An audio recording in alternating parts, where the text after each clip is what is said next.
Dodgers make some minor league signings. We have the latest on Teoscar Hernandez and 10 big takeaways from the winter meetings. And what's the next move for the Dodgers? That's coming up next on Dodgers Dugout Live. It's time for Dodger baseball. Welcome to Dodger Stadium.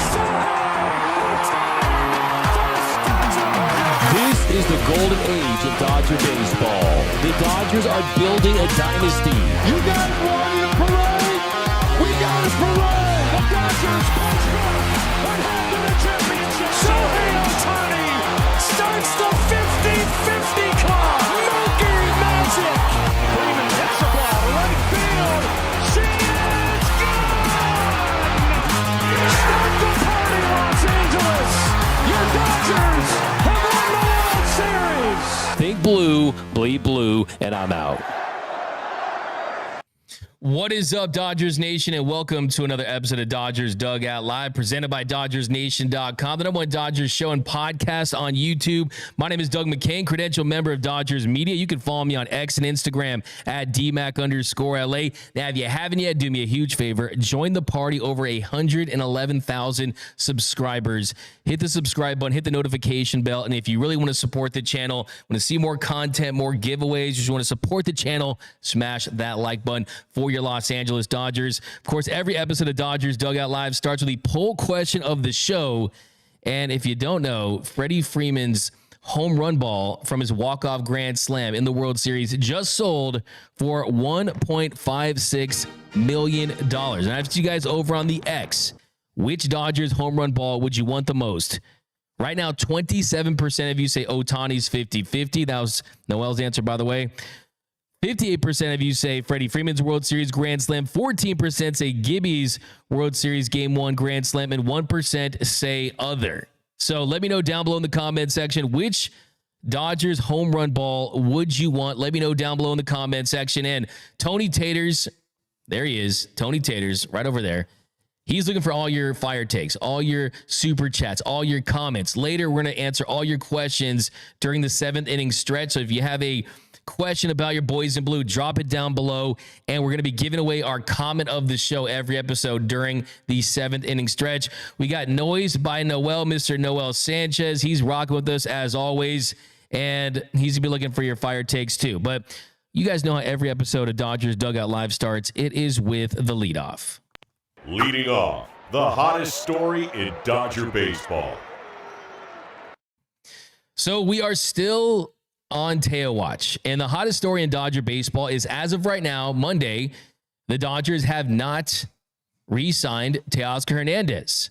Now, Dave Roberts, he did an event over the weekend, and he told the Bleed Lows podcast, love those guys, always been told I'm invited to Carne Asada over there. So they talked to Dave, and Dave said that he thinks the Dodgers are close to a deal with Teoscar Hernandez. And I heard people kind of pushing back out there like, oh, it's Dave Roberts, that he's not as involved in the contract discussions. He's not in the room when the Dodgers are doing anything like this. And yes, that is true for the most part. That's not what he does. That's not his role for this team. There's a lot of people that are extremely intelligent when it comes to building rosters of Major League Baseball, and they get the big bucks to negotiate with the players the Dodgers are pursuing. Dave doesn't need to do that. He needs to focus on being Dave Roberts, but that doesn't necessarily make what he says true or untrue, because based on what I'm hearing and what I'm told is that the Dodgers, they have the power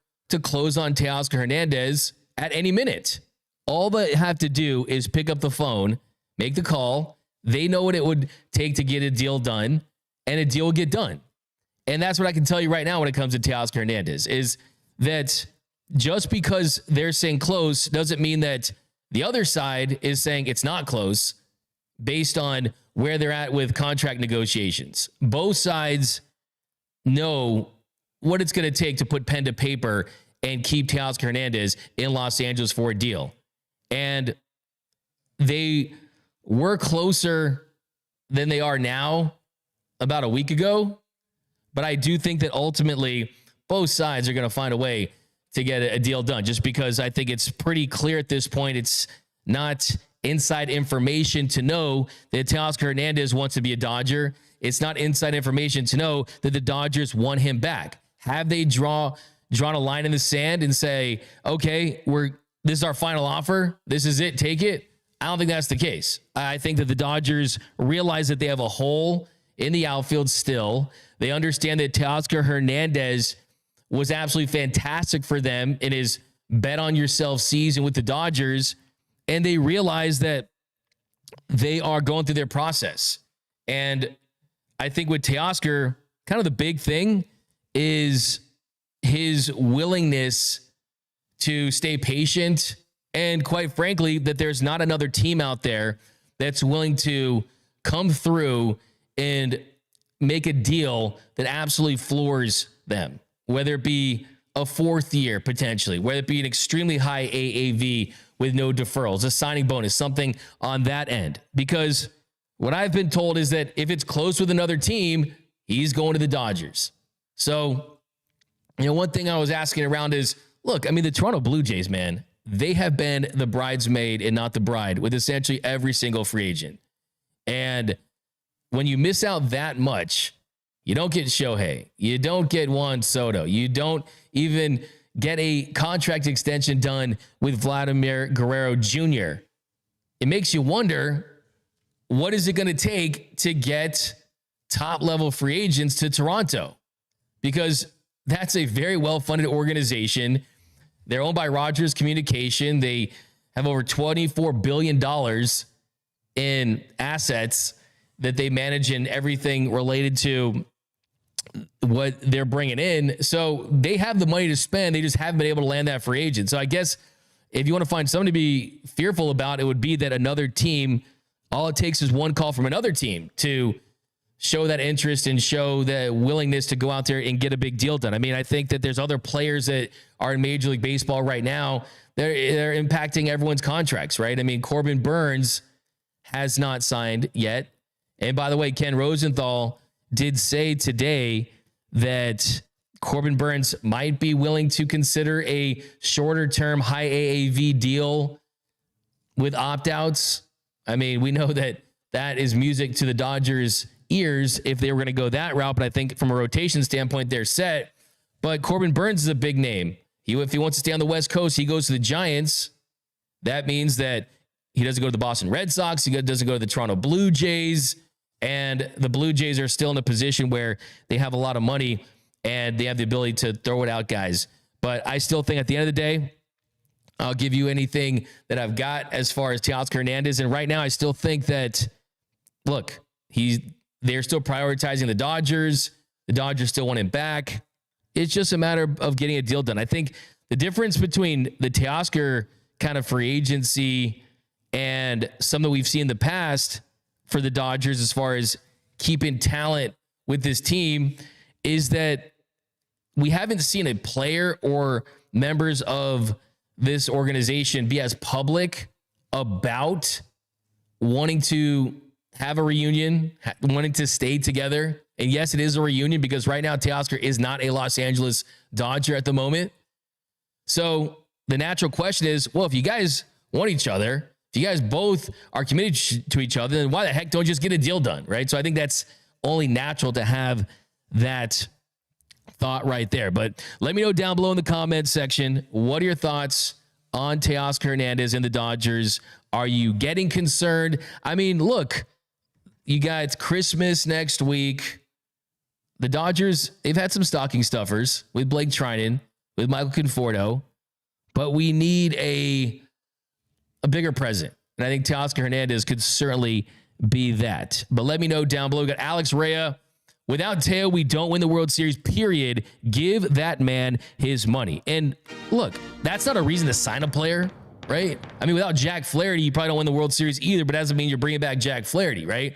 But to your point, he helped you win last season, and he can help you win again. I don't know if people realize that Teoscar had clutch base hits in big moments all throughout the season and the NLDS. NLDS, he was huge. Got that big base hit in game one. The base hit that really kind of changed the game there after Shohei Ohtani's 3-run home run. Then he also got the home run in game 5 that gave them the cushion they needed in such a tight game. And of course, he's the guy who gets the game tying double in game 5 of the World Series. So yeah, there's no doubt about it that he's a perfect part of this team. He's a perfect fit. Maybe they're thinking, okay, we're gonna have to spend more on sunflower seeds to bring back Teoscar Hernandez, but it doesn't matter considering what he does for this group. We got the Ken Worm. Just give me Teoscar and Tanner Scott for Christmas. I like that. I mean, look, you're not asking for too much, right? We got Reno San says Teo isn't leaving that matrimony with Ohtani. Even his wife is jealous. LOL. Gotta give you a bruh for that, but I like that one. Timothy Werner, is there enough sunflower seeds in LA to bring Teo back? Absolutely. We got to Francisco Diaz, Nomar's 4+1 walk-off homer. Okay, we'll get into that a little later, but I like that. That'd be a cool one to have. Gabriel Velasquez Jr., if you land Roki, do you move any of Miller, May, or Cadman? We'll get into that as well. Mosey says we need to give Alvin a chance. So those are all good for the 7th inning stretch. We'll get to those. So coming up next, we've got 10 big takeaways from the winter meetings. And what is going to be the Dodgers' next move? That's coming up next on Dodgers Dugout Live. What's up, guys? This is Noel here with Dodgers Nation. And unfortunately, I have a dilemma on my hands right now. You see, a lot of my family members and friends are Dodger fans, and they already have all the World Series merchandise. They got all the shirts, all the jerseys, all the hats, and I really don't know what I'm gonna get them this holiday season. Don't worry, Noel. Our friends over at Dugout Mugs got you covered. You know what, J-Rob? I actually have heard of Dugout Mugs here and there on social media, online. Can you tell me a little bit more about the products they have to offer and kind of what they're all about? So Dugout Mugs is a Major League Baseball licensed product. They have everything from short mugs to tall mugs to even their limited edition metal mug, but they have a lot more as well. They have bottle openers, cutting boards, coasters, anything you need, even ornaments for the Christmas tree are all available at Dugout Mugs. Everything you need is over at Dugout Mugs. I mean, everything just sounds really good. I'm completely sold right now, J-Rob. If any of you watching this video right now want to have one of these type of mugs, go to dugoutmugs.com/Dodgers Nation. Use our official affiliate link with Dugout Mugs. Our link will be in the bio and our descriptions, even maybe on this episode of Dodgers Dugout. Welcome back to Dodgers Dugout Live. We got my man Noel Sanchez. Man, It's time. wait, we got Noel Sanchez. Wait, there you go. We got Noel Sanchez over there. Love that commercial, man. What are you sipping out of that Dodgers? What are you sipping out of that dugout mug? I'm sipping these hater fans that are mad about the DeVerls hating on the Dodgers. I'm sipping those tears, but other than that, I'll probably rock a Modelo. But what are you sipping out of that? I'm a big water drinker, D-Mac. I feel like 90% of the day I'm sipping on some water, but at the nighttime I like to get some milk, a little bit of whey protein, and then just chill, you know? So I think those are 2 number 1 things. Best domestic water? Is it Crystal Geyser? I like Kirkland. Kirkland? I like Kirkland. Not Really? sponsored, by the way, but I like Kirkland. I also like me some Smart Water. Some Smart Water? Yeah, some Smart Water. What's the water that Andrew Friedman always drinks? Essentia. Essentia. That one is really good too. Yeah. That was really good. We rock Kirkland here. We rock Kirkland Yeah. here indeed. And I take like 15 home with me, so I don't take. No, I'm just playing. Facts. But yeah, guys, if you guys want to buy Dugout mugs, they'll come right in time for Christmas time if you order within the next couple of days. We pinned the link in our chat. We also have it in our description. Really good products over there for the Dodgers. No, Dugout Mugs is incredible. Like, I know that some podcasts will shill certain things. Dugout Mugs is something that if you give this to a Dodgers fan, they will love you. It'll immediately be the best gift that they get during Christmas. So absolutely go over to Dugout Mugs. But yeah, we got a jam-packed show, and we just got back from Dallas last week, and it was a great time. It was a great time in Dallas. Got a chance to talk to all the insiders, Jeff Passan and John Morosi and John Heyman and Bob Nightingale, our friend. Got to hang out in Andrew Friedman's suite and talk to him. Noah and I went to Denny's pretty much 4 different times. Denny's is pretty underrated. I'm just saying. I got a egg white omelet. I was really awesome at getting the claw thing, the claw game. I got 3 there. I got into Denny's employee, so it was good times. But I got 10 big takeaways because just being in Dallas, being around the Dodgers contingency, there's a couple of things that became very, very clear with me. So here's my 10 big takeaways from the winter meetings. Dodgers Rewind. 10 big takeaways. Now, my first big takeaway, the number one thing that I took away from being in Dallas was that the Dodgers, they want Roki Sasaki bad. And this really hit me when we were up in Andrew Friedman's suite and he had just talked about Teoscar Hernandez. And certainly he wants Teoscar Hernandez back in a big way. And then he was asked about Roki Sasaki. It almost had that same feeling that when we played the video, that we showed him the picture of Shohei in the Dodgers uniform when he was on the show last year. It was almost the same kind of feel. He realizes how special that Roki Sasaki can be. And there's no doubt about it. All 30 teams would love Roki Sasaki, especially when you consider the fact that this is a $300 million arm they're going to be getting for less than $10 million. It's as simple as that. But here's what Andrew Friedman had to say about Roki Sasaki and him being the priority for the Dodgers this offseason. He's a really big priority. He's someone that we have watched closely for years, have tremendous respect for. He's supremely talented, but a guy that, as good as he is and the ingredients he has in place, we feel like with our pitching guys, there's even more potential in there. He's talked about how he wants to be the best pitcher in the world, and we think he is definitely capable of that. So adding him to our mix would obviously be incredible, but all we can really control is putting together our presentation and hopefully getting an opportunity to meet with them and selling our organization, selling our city, the passion our fans have for the Dodgers, and putting our best foot forward to try to convince them to become a Dodger. So just hear him say that, right? I mean, we already knew that. We already knew the Dodgers were going to pursue Roki Sasaki. And Andrew told us that he has seen him in person once. They went out to scout him last season. But now we know it's one of their biggest priorities. And the Dodgers had a lot of priorities this offseason, right? Go and get an elite starting pitcher. Check. They did that with Blake Snell. They got Blake Snell. He's an ace. He's back. You still have some work to do when it comes to Teoscar. And you also want an elite reliever. But Roki Sasaki could really tip the scales in their rotation for the next couple of years. I mean, I cannot stress this enough, how big of a coup this would be to land a guy that I think is potentially right on par with Paul Skeens. I've said it on this show before. I'll say it again. He could be the Dodgers version of Paul Skeens. We're talking about an electric 102-mile-per-hour fastball. Yes, the velo was down a little bit this season. Yes, he has dealt with an oblique injury, had some shoulder inflammation in the past. There are also some people in the industry that will tell you that part of the reason why the velocity was down was he didn't want to empty the tank completely 100%. He wanted to save something. And we know that he can still pump it when he needs it. So you have triple-digit heat, an electric fastball, paired with an explosive split-finger fastball. That splitter is one of the best in the game. It also has a slider. So when it comes to just pure raw stuff, Roki Sasaki is the best pitching prospect on the planet. And you saw the buzz that Paul Skeens generated this year with the Pittsburgh Pirates. You saw him win his Rookie of the Year, even though Antonio doesn't think he should have won that. I mean, the truth is he would have won the Cy Young had he pitched a full season, right? Talent-wise, he's off the charts. And that's where you start, is this guy's ceiling is incredible. As great as Yoshinobu Yamamoto is the most accomplished pitcher in the history of Japanese baseball. But Roki's ceiling is even higher. It's just about putting it all together and taking that next step. Here was Andrew Friedman talking about Roki Sasaki's talent. I mean, just the way the body, the arm, in a lot of ways, he's exactly how you would draw it up.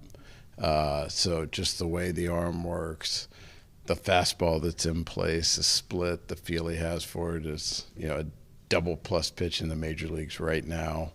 So just the ingredients he's bringing without a lot of instruction to this point, and I'm sure with Mark and Connor and others that, there are some little tweaks and things that we've seen 33-year-old pitchers do and get better from that, putting their heads together. It's exciting about what that potential could be if only we can handle on the front end just convincing him to become a Dodger.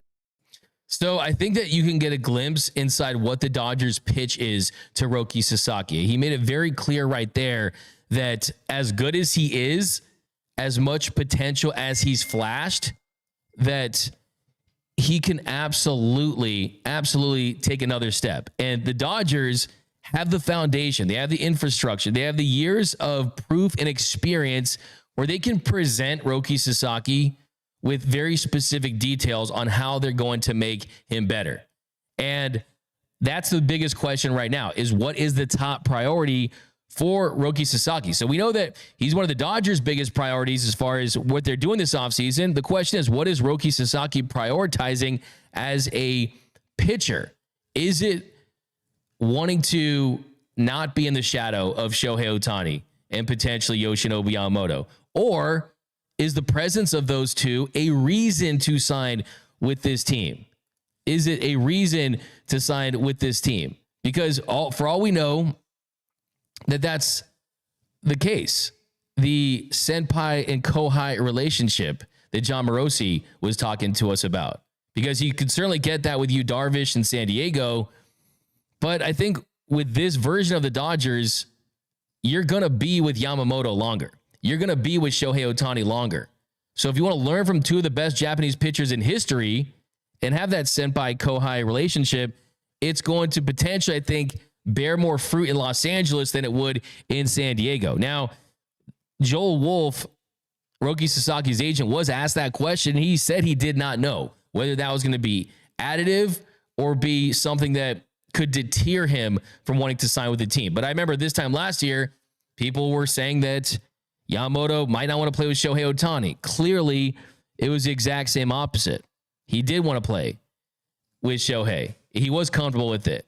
And I think, too, if you're Roki Sasaki, the other big takeaway from his agent, Joel Wolf, and the things he said was that it's not going to be about the money. The number one thing that I was interested in hearing from his agent, Joel Wolf, he had a lot of idle no's. I haven't asked him and things like that. The number one thing I was wanting to hear from him was, would it be about the money? How important would it be for teams that can offer him a little more and teams that are higher on that list? I mean, remember the Dodgers and the Giants, when it comes to international bonus pool money, they're going to be at the bottom during the next posting window. And he was asked that question, and Joel Wolf said that his advice to Roki was to not make decisions based on money, because the long terms of that, the long-term arc of your career is where you're going to earn your money. So if probable profitability is something he's considering, then he's advising him not to make a short-term decision in that regard. Take all the factors into consideration. That, to me, is where I started to feel like, oh, you know what? It's probably going to be the Dodgers.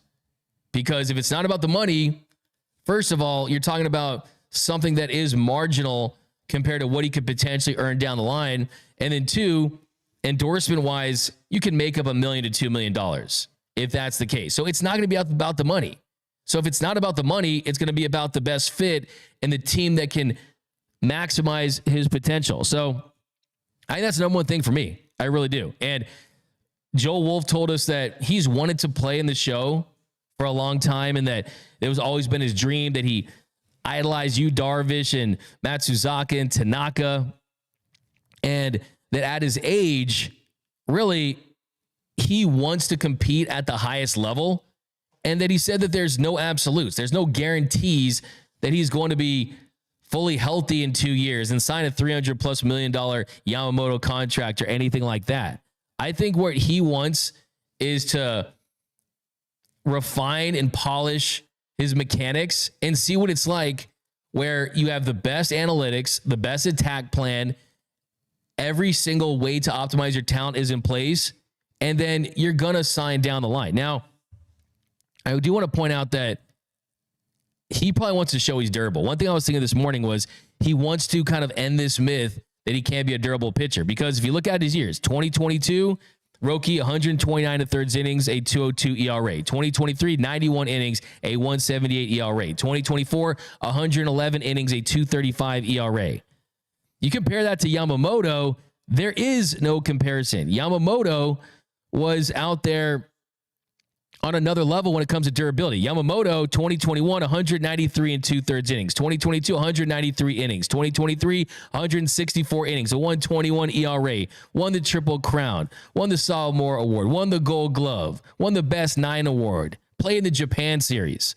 So Yamamoto was already a made man, a finished product, whereas Roki's got the big fastball, he's got the electric splitter, but hasn't proven that he could be durable. I think with the Dodgers, he'd be comfortable in a 6-man rotation. He'd be comfortable knowing that they're not going to rush him because they don't need him as their ace this year. If a smaller market team, if the Padres get him, he's going to be one of the biggest reasons why you go to a Padres game next season, because they don't have the level of talent that the Dodgers do have as far as their box office draws. Yes, you got Machado, you got Tatis, and guys like that. We know Noel will still watch the Padres because we all do. They're a great team. I love watching the Padres too.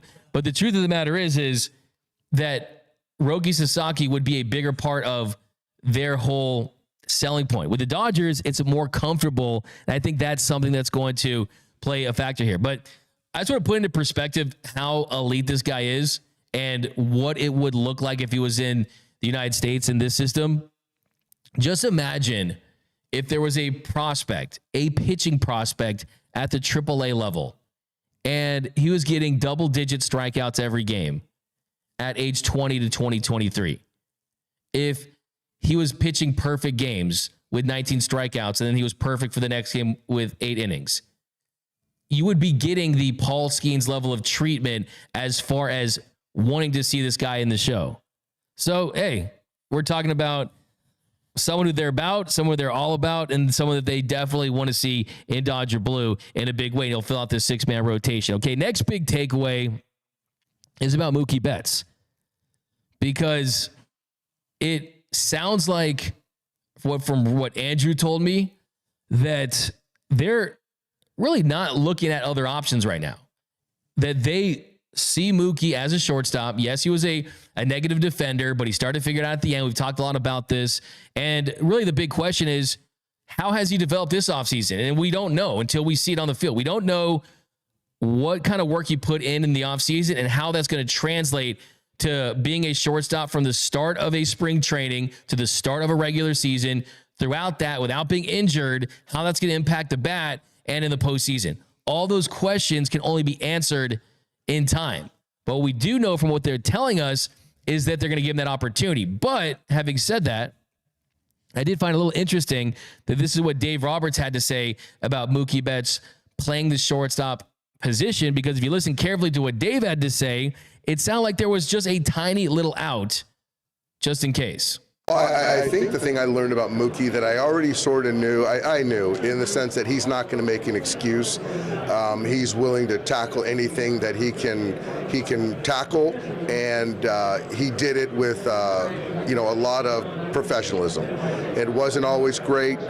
He got better every day, but I think our thought is that if he has an entire offseason to prepare physically, mentally, he's going to be in a lot better position. And there's just nothing Mookie can't do on a baseball field. But I will say that there's still a lot of time in the offseason. If something changes, then I do think that if you look at the way we kind of construct our roster, giving ourselves some optionality is big. But as it is today, Mookie's our shortstop, and I feel great about that. We can kick Tommy out to center field, and obviously with Andy Pages and James Outman, fighting for time out there, we feel great about those two guys too, and having Gavin at second base. So it's a well-oiled machine.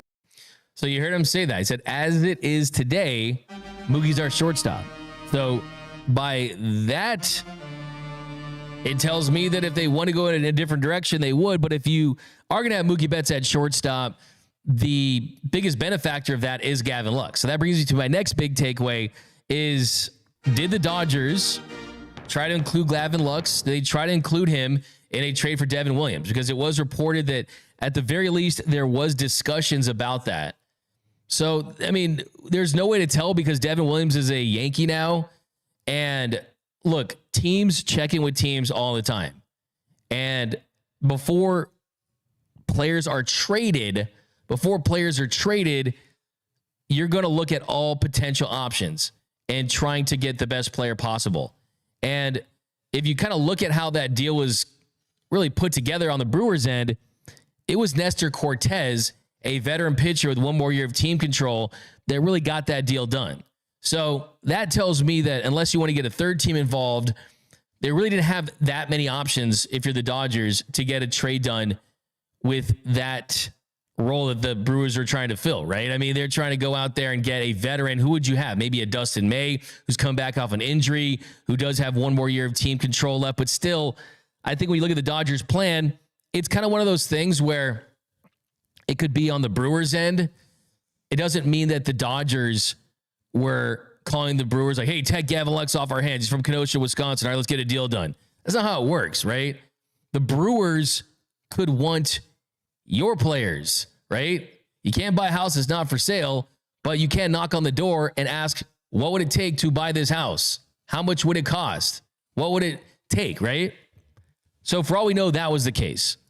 But I think right now, when we look at their plan, Gavin Lux at second, still 2 more years of team control. And what I was told too about Gavin Lux too is, I mean, you're in the second or third year of a arbitration, and at some point, I mean, if he comes and has a good year, you're gonna have to pay that guy.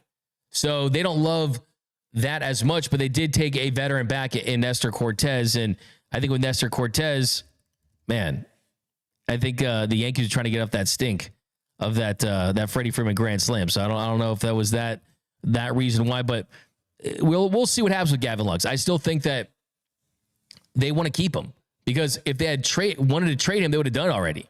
They've given Gavin Lux every single opportunity to find a role for this team, and last year they found it. They found something that worked. After trying him at shortstop, after trying him at second base, after trying him in the outfield, the biggest question about Lux is, can he hit consistently?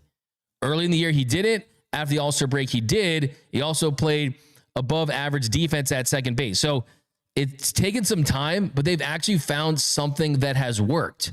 Now, if Mookie starts at shortstop and he struggles defensively, or the bat struggles because of the workload of shortstop, well, if he's staying in the infield, Mookie would go to second base, most likely. So in that event, then you could see some platooning, some guys changing roles. You would see Tommy Edman go to shortstop. You would see most likely Andy Pages get more time in center field. I still think you are going to potentially see Andy Pages in center field against lefties, and then you move Tommy Edman to second, and then Gavin Lux against some left-handers doesn't play. Some platooning that goes on. So I still think that, like Dave Roberts said, they like the optionality, but like I said, if they wanted to trade Gavin Lux, they would have done already. If they wanted to move off of him, that would have been the case. And the fact is, you really haven't heard very much about the Dodgers getting involved with Willy Adames, so they weren't active on the shortstop free agency market. So clearly, this is a plan that they think can work. But next big takeaway, a lot of big takeaways from the winter meetings. Next big takeaway is the Dodgers are going to a 6-man rotation. Here was Andrew Friedman talking about the Dodgers 6-man rotation. Yeah, I mean, I think one of the great benefits that Shohei provides is not counting against our 13-pitcher pool. And so it makes it really easy to do a 6-man. And so for Yamamoto and Ohtani, who both are very accustomed to that, to be able to continue to kind of bring them along that way, it doesn't mean that that's what we'll always do, but at least early in the year, there's no question we'll do that. You know, we talked about it with Glass. We've talked about it with, some of our other guys, and feel good about that. Get into the year, and then we'll continue to evaluate. So there you go. A 6-man rotation is going to be the play for the Dodgers. And the truth is this was something that was inevitable with Shohei Ohtani and Yamamoto being used to a 6-man rotation. You could have Roki Sasaki. I asked Blake Snell about the 6-man rotation. He said, hey, he's pitched in 4-man rotations, 5-man rotations, 6-man rotations. It's just about finding a plan and staying with it and executing on it. And the ultimate cheat code, as Friedman pointed out, is the fact that Shohei Ohtani's spot on the roster is not going to impact the 13 pitchers. So I've talked about on this show, and we'll do a deeper dive on a 6-man rotation a little later. But the beautiful thing is, what prevents teams from going to a 6-man is either they don't have enough quality starting pitchers, so those guys on the back end, they're 4, 5, and 6 starters won't go deep enough games, and then you won't have the relievers to cover that. But the truth is, you have quality depth on this team. You have 4 guys that could start game 1 of a postseason series in Shohei Ohtani, Blake Snell, Tyler Glasnow, Yoshinobu Yamamoto. Clayton Kershaw is going to be back. You could get Roki Sasaki, Dustin May, Bobby Miller, Tony Gonsolin. You have options on this team on the mound. So you got that. And I think that the whole reason why they're doing this mainly is they know they can't enter the postseason with 3 starters again. And they feel like a 6-man rotation, hopefully, is going to impact that in some capacity. I don't think it's the end-all be-all, because I am of the belief that the injuries are mainly a byproduct of pitchers trying to throw as hard as they can every single pitch. It's the velocity revolution. I think that's the biggest culprit for that. But rest is important. Rest is important. And I think for this, it's confirmed now. You're going to get your 6-man rotation in 2026. Now, next big takeaway, talk about Shohei Ohtani's health. Because, look, we can get cagey information from Shohei Ohtani's camp that never even confirmed he got a second Tommy John surgery, which is almost kind of wild when you think about it. But we did get some pretty concrete information about Shohei Ohtani. Here was Andrew talking about Shohei Ohtani's injury and what expectations will be for him to start the year. And Shohei, it's everything we could hope to this point. He'll start getting into a progression at some point where he starts hitting off a tee and getting back to his throwing program, and then we'll have a much better feel for, expected time to return in the batter's box and then on the mound. I wouldn't necessarily say slow playing. It's more we won't be super aggressive. We won't slow it down, but, he never really finished his throwing program last year because in October we didn't have him do the live BPs just to not take on that added toll on his body during the playoffs. So there's still some stuff we want to finish with the throwing program, then kind of ramping up. So exactly when that is, we don't have a great feel for it yet. So they're going to take it slow with him. They're not going to do anything that might set him back or compromise him for the postseason. And it's interesting because, look, because of the fact the Dodgers make it deep in the postseason, that impacted his rehab process. Because 1, he got injured during the World Series, and 2, he was very close to facing hitters. It would have been the first time that he faced hitters since September of 2023, but they moved that back. He was in a good position with those bullpen sessions that he was having, and it was only a matter of time. But they didn't want to overtax him. They did not want to exhaust him during the postseason because let's not forget, it was his first postseason. So it was kind of uncharted waters for him, and he had played so many games throughout the season, right? He had been durable throughout the year that it only made sense. And then you had the surgery on top of that to his labrum, that complicated matters. So that's really one of the biggest questions heading into this season is Shohei Ohtani's performance on the mound. And I think what we know from now until Tokyo is he will not be on the mound. It would have been a fantastic moment, but the most important thing is he will be in the batter's box. And then you slow play him on the mound, and then when the time comes, you let it rip, and you see what he can do. So that's a big one there, is we will not see Shohei Ohtani at the beginning of the season. They're going to slow play it. If you're eager to see him on the mound, just be patient because it's coming. We got some super chats here.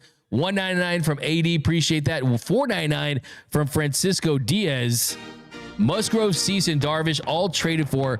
Roki wants to develop. When's the last time the Padres have developed their own pitching prospect? Oh, wait. Yeah, man, it's a fantastic point in that the Dodgers' track record is deeper. I mean, Michael King did have success there, but yeah, I mean, the Dodgers' track record is better.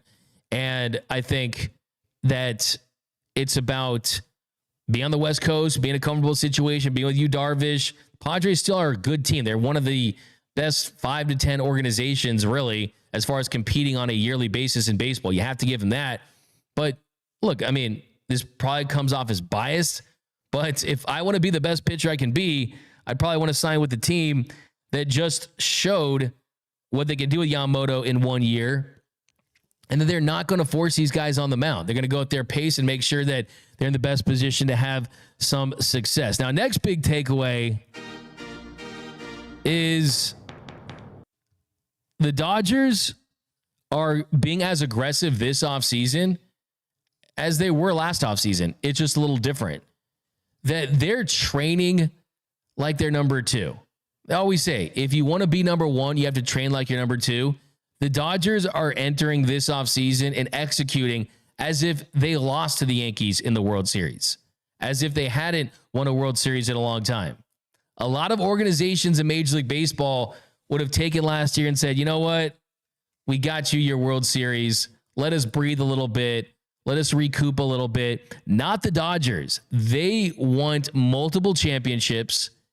They are embracing the challenge of going back-to-back in the National League for the first time since the 70s, for the first time in the sport since 2000. And it's evidenced by the fact that they were in-ish on Juan Soto, that they did drop $182 million on Blake Snell, that they are pursuing the top reliever available in Tanner Scott that'll cost you most likely over $60 million, that they do want to bring back Teoscar Hernandez, that their payroll is over $300 million. This team is all in. And this winter meetings, it was pretty clear that, hey, they weren't there just to be like, oh, cool. Thanks, guys. We appreciate it. Thanks for congratulating us. Yeah, we're looking to bring back these guys that maybe no. They are all the way in. So that's another one. Now, another big takeaway from the winter meetings that we kind of have to get into is that this team, when you look at where they're positioned at the moment, really it's about, do you go out there and add another reliever? You bring back Teo? Do you wait to the deadline? Well, guess what? They're not going to do that. That's another big takeaway, is they're not going to wait till the deadline to make deals this time around. Anything they think they need in October, they want today. So that's kind of where they're at. They want to use that financial muscle. They want to take advantage of all this revenue they're building. They want to take advantage of Shohei's deferred contract and take care of business right now, because Andrew Friedman's made it very, very clear they do not want to wait until the regular season really heats up and prices for players go up and then pursue guys then. So that's definitely not the case. But we're going to switch gears. Coming up next, we're going to do some seventh inning stretch. How much time we got? We got seventh inning stretch. Let's move the back. We're gonna do the players that are all gonna get rings. I think we'll save that one for tomorrow. But let's answer all your questions. That's coming up next on Dodgers Dugout Live. The seventh inning stretch. Anything you got? Anything Dodger baseball related? And we're also gonna pick our comment of the show. So give me the contenders, and we're doing the seventh inning stretch. The seventh inning stretch.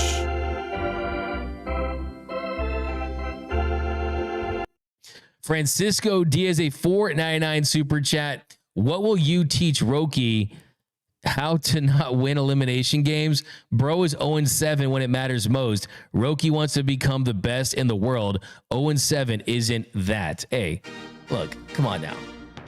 No Yu Darvish slanders to be tolerated here. Okay, and look, baseball is a very complicated sport that even, I mean, look, you did ask yourself this question. Did Yu Darvish pitch well enough to win Game 5 of the NLDS? He certainly did. But the Padres offense fell off a cliff. They didn't score a run. Credit to the Dodgers pitching, the bullpen and Yamamoto. But still, I mean, look, as we don't know Ohtani's relationship with Roki. We don't know Yamamoto's relationship with Roki, but we do know that Yu Darvish and Roki have a relationship, in that Yu Darvish has wanted to play with other Japanese players, and he's been almost frustrated that they haven't signed with him. So I don't think it's the end all be all. I agree with you. I think that it's about wanting to be the best pitcher, but still, we got Francisco Diaz, Nomar's 4-1 walk-off. Okay, what contenders do we got for the comment of the show? We got Chilltown All-Stars, Shohei, Yama, and Roki are building a WBC Big Three. Darvish is old and will leave him alone in a few years. Reen San says the experts and haters said the same thing about Yamamoto not wanting to live in Ohtani's shadow, and now he's smiling like the Grinch with a World Series title in his first year at MLB. That one's pretty solid. Give you a home run right there. Leonardo Blanco, hey D-Mac, with possibilities of Tanner Scott and Sasaki, is there any room for Walker Buehler even as a bullpen piece? So, for starters, Walker Buehler is not going to be a bullpen piece for anyone, okay? Walker Buehler is a starting pitcher that has a more robust market out there than anyone would have believed. Remember, Walker Buehler thought he was going to be released at some point during the season. But the Dodgers, they did something for Walker Buehler. They did not offer him the qualifying offer. And we know that there are teams that's just a complete non-starter. If you sign a player that's been extended a qualifying offer, your draft pick is lower, you have to forfeit the draft pick, and then you lose international bonus pool money. Teams don't have to worry about that with Walker Buehler. And now he's looking for a multi-year deal. There was a point in time where it looked like Buehler was going to sign a 1-year, $15 million contract, something in that capacity. But no, that's not going to be the case. Buehler is going to sign a multi-year deal with opt-outs. He already turned down a deal with the A's. He could have gotten Severino's deal or something around that. So look, Walker Buehler has pretty much priced himself out of what the Dodgers would want him back for. I think at this point, I would love to have Walker bleeping Buehler back.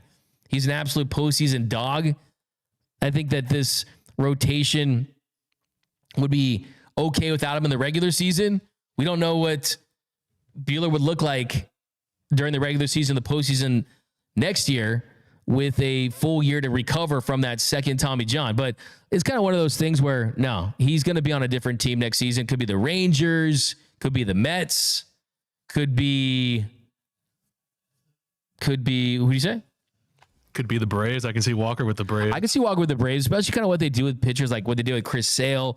I mean, they really help guys on shorter term contracts. And the Braves were really the first team he was kind of linked to. The Mets have shown they like these guys on shorter term deals, and they're kind of willing to eat that player option in the second year for the upside of the first year. So the Mets like those deals. The Rangers would be kind of cool because it'd be Walker, Texas Ranger. Let's be honest. That'd be a t-shirt. That'd be kind of fire. Put Chuck Norris, throw the first pitch. He can catch it. I don't know. It'd be kind of cool. That'd be kind of cool. But yeah, I mean, I think the next time he's back at Dodger Stadium, it will be in a opposing team's uniform, at least right now, unless anything changes. We've got Nando 390 signed Teo and Burns, and I'll believe they are all in on running it back. Come on now. So now you're asking for another $30+ million pitcher, and then that's proof to you.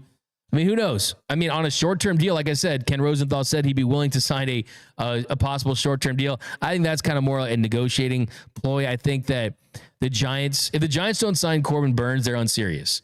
I really do think that. I mean, the Giants really should go out there, give Corbin Burns anything he wants, make him a San Francisco Giant, and then you feel better about losing Blake Snell the way they did. Boston really wants Corbin Burns. The Blue Jays really want Corbin Burns. If Corbin Burns wants to sign a 1-year deal and kind of opt out, potentially the Dodgers would make a lot of sense. But I think my question for Corbin Burns and his agent would be, why do you think your market is going to be better next year than it is this year? Because you saw Max Fried just get over $200 million on an 8-year deal. You saw Blake Snell signed for it. The market for starting pitchers is strong. Teams are spending money. Corbin Burns would be silly to sign a shorter term deal, in my opinion. Get that bag, get that long-term deal, get that $200+ million contract. For me, instead of signing Corbin Burns, if I want to add another ace, I would bring my guy who I've been trying to bring in here for a long time. I would try to trade for Luis Castillo. You guys know that's been my guy for a minute now when the Reds trade him to the Mariners. So if that would be a possibility, I would kind of go the trade route because you got to get guys. There are already 39 guys on this 40-man roster. If you really felt like you need another ace, let's say you don't get Roki Sasaki and Walker Buehler signs another team. So that's a possibility. We got Mario Torres. If no Sasaki, what's plan B? Yeah, plan B is still the depth that you have. Remember, you have Tony Gonsolin coming back. You still have Clayton Kershaw he's going to re-sign, then he's going to go on the IL to clear that roster spot. He'll be back at some point. Shohei is going to be back, but still at some point it's going to be a little past that. But now we're going to do the walk-off, guys, and we're going to answer the question, what is the Dodgers home run ball that you would want the most? That's coming up next here on the walk-off. So, yesterday we learned that Freddie Freeman's home run ball from Game 1 of the World Series, the first walk-off grand slam in World Series history, it sold at an auction for $1.56 million. And the bidding was going on for a while. Then Saturday night, the bidding went up. I was actually following this thing because I have nothing else to do. But the bidding went up big time and goes for $1.56 million, which is a lot less than Shohei Ohtani's 50-50 ball. And I asked you guys over on the X, if you have any home run ball in the history of Dodgers fandom, in the history of Dodgers history, which home run ball would you want? And surprisingly, people would take this over Freddie Freeman's. Ohtani ball at 34%. Freddie Freeman's walk-off grand slams at 53%. Gibson's World Series Game 1's at 12%. And then 1% is other. I would still take Kirk Gibson's. That would be my choice. I'm going Gibby's ball in Game 1 against Eckersley. Eckersley was lights out, one of the best in his era. The injury, I mean, look, Freddie Freeman's ankle was in really, really bad shape. Gibson's was arguably worse. They're both, I think, 1A and 1B moments in Dodgers franchise history. Well, I actually think Jackie Robinson making his debut is number 1.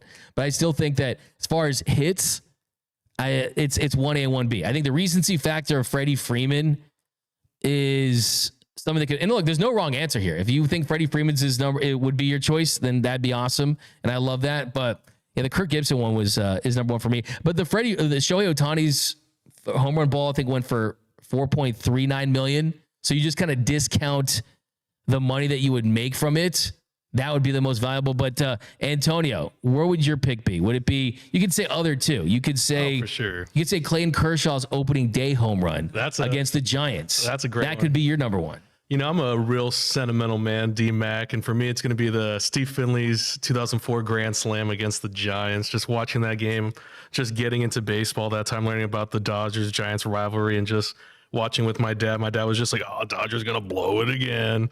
And lo and behold, Steve Finley, and who was on base? Jason Worth, Cesar Venturis, and Antonio Perez. So I've always remembered that, and I would love that, but I mean, all the other ones, but for this year, I would pick the Teoscar Hernandez home run against the Rockies with that check swing. Just seeing Jake Cave's reaction, I would love that ball. Yeah, no, Bud Black was not happy about that one for sure. And the thing about Gibson's one is this was a long time ago. I mean, no one was authenticating balls. It really never surfaced. But Freddie's is, I mean, that was the best moment we've seen pretty much ever as far as live. Just such an electric home run. How about you, Noel? You know, I got to switch it up, B-Mac. I'm going to go with Shohei Ohtani's 50-50 baseball. I just think the whole story behind that and the whole drama that came afterwards, I definitely would have loved to have been the one to get that baseball and just be a part of history. We're never going to experience Shohei's first season with the Dodgers ever again. Everything that he did this year was a first. And I just think that was just a really nice way to end off that regular season and just give us a nice taste of what to expect these next 9 years, honestly. Look, that's not a wrong answer, too. I think for me, Shohei's 50-50 ball would be incredible. I think the only thing for me about the Shohei versus I would actually take Gibson 1, Freddie 2, and Shohei 3, even though the Shohei one is more viable. Here's the ultimate litmus test. Who did Freddie Freeman hit the home run off of?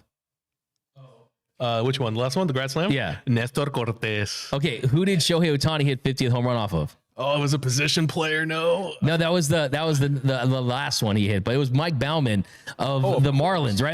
That's the point I'm trying to make is that people don't even remember who actually hit the home run off of, right? You remember the moment. I mean, do people even remember it? I mean, yeah. So like, I still think that. No, I get it though. I mean, it's still Shohei Ohtani, a big time home run. I still like the sign that the fan had where he said, "I skipped math to watch history." Thought that was pretty cool, but. Gibby's home run, man. I mean, come on, that'd be insane. But like I said, but let me know down below and hear from you guys. Give me some of your responses down below. What home run ball in the history of Dodger baseball would you want? Maybe Hyunjin Ryu's home run ball would be pretty cool.